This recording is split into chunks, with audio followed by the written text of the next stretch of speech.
lighting board is already turned on. If you are doing lights for the show, the first thing you would do is press this button here. Press, and it'll turn on. These are called faders. You bring a fader up, and lights that are hanging above the stage are going to turn on. These faders are connected to this map here. Come over here where you can see the screen. And these numbers all correspond with the lights here.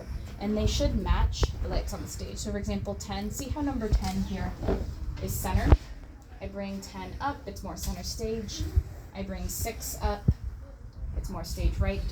15 is more stage left. Make sense? Yep.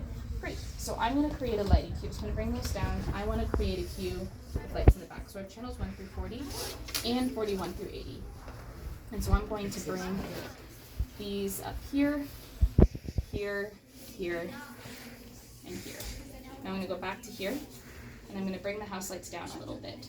Now I kind of want to get rid of the color. I kind of want it to all be white. So I go to channels, droplet, and now they're all white.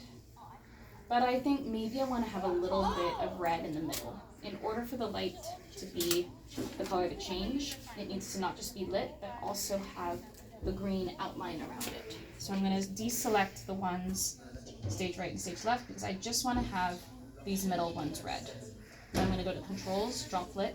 I could do this red, but maybe I want to make them more subtle red. I would go to color here, here, and then I bring this dot more there. Good so far? Next thing I'm going to do is we're going to do record edit, cue. So now I know that I'm going to be recording cue 16. I'm going to say store. Next thing I'm going to do is I want to edit the cue.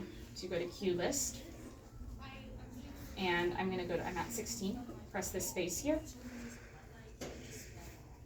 And there, I'm going to name the cue Q3. When you do this, obviously, you'll have names that connect to the show that you're doing lights for. And you'll do a little checklist here. And maybe I want it to come in a little more gradual, so I'll do 4.0. So it's now going to take 4 seconds for this light cue to come on. Now, it's really important before you go to the next cue to exit this, because when you're recording the name of the cue or the timing, everything else is frozen, and you can't get to any other cues. So you click exit, and now you go to the cue list here, click more, go to cue. Now we just recorded cue 16, so I'm going to go to cue 15 because I want to see it transition from the previous cue to this cue. So I'll click here, and it'll take us to, now we're on the live cue. If you see on the screen over here, this corner, the number in yellow, 15, that is the cue that's currently being shown on the stage. The cue in red, that is the cue that's coming up next. So let's say you're doing a show and you want to make sure that you have the next cue ready because you know there's a blackout because a murder happens and then they need a blackout for a set change. You can check to see what cue is next up here in this corner always. So I click play, and the cue that we just made should come up next. And there it is. So bad. Any questions? And you can pause. Stop recording us.